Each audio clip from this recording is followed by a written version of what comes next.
साईं सुप्रभात, साईं मॉर्निंग। ये संदेश आपके लिए है। इस संदेश के माध्यम से चलिए सुनते हैं कि साईं आपसे क्या कहना चाहते हैं। साईं आपसे कहना चाहते हैं कि मेरे प्यारे बच्चे, जब कठिन से कठिन समय आए, जब कठिन से कठिन परिस्थिति तुम्हारे जीवन में चल रहा हो, तो बस कुछ सोचो नहीं, समझो नहीं, बस ईश्वर का नाम जाप करना शुरू कर दो। शिकायत नहीं करते हैं कि क्यों ऐसा हो रहा है, क्योंकि कठिन परिस्थिति में भी एक उज्जवल भविष्य हो सकता है। समझने की कोशिश करो। और मेरे बहुत सारे ऐसे बच्चे हैं ना, जो जीवन में परेशानी आए, चाहे कुछ भी हो जाए, वो समझते हैं कि सब बाबा की लीला है। और सच में ये बाबा उन पे बहुत प्रसन्न होता है। चाहे दुख हो या सुख हो, वो मेरे श्री चरणों में सब अर्पण कर देते हैं। कितने प्रेम भाव से वो कहते हैं, बाबा तुम परीक्षा ले रहे हो और मुझे पता है इससे तुम ही मुझे निकालोगे। जब मेरे बच्चे ऐसे कहते हैं ना, तो ये पूरा ब्रह्मांड उसे आशीर्वादों से भर देता है और कोशिश करता है कि उसके कर्म जल्दी जल्दी कट जाए। जब तुम ऐसे बच्चे अपने हर कर्म मेरे चरणों में रख देते हो, तुम्हारे बिगड़े हर काम धीरे धीरे बनते चले जाते हैं। इसीलिए ईश्वर को अपना साथी बना लो, ईश्वर को अपने हर कार्य का भागीदार बना लो। फिर देखो, वो कभी तुम्हें गिरने नहीं देगा।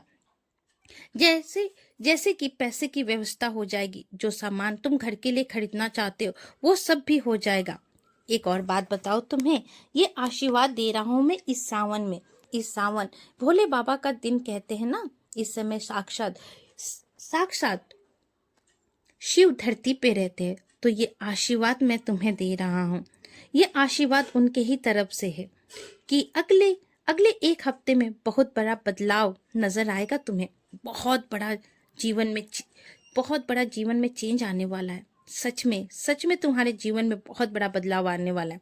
जिन लोगों ने तुम्हारी बुराई की है ना, ये लोग तुम्हारे जीवन में कोई महत्व नहीं रखते हैं, इसीलिए उनके बातों पर भी ध्यान देने की कोई जरूरत नहीं है। जहाँ जरूरी है नहीं बोलने के लिए, नहीं बोलना सीखो।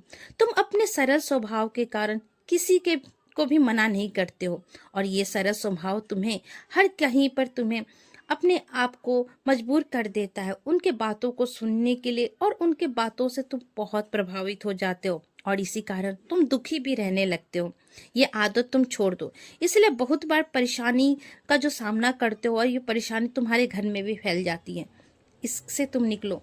इसलिए आज से ये मैं कह रहा हूं तुमसे, मन जहां तुम्हें कहे कि उत्तर नहीं देना है, तुम्हें ना बोलना है, तो सीखो वहां पर तुम ना बोलो। ये तुम्हारा गुरूर नहीं है, बल्कि ये तुम्हारा स्वाभिमान है। जहां तुम्हें पसंद नहीं हो, बोल दो कि मुझे ये पसंद नहीं है।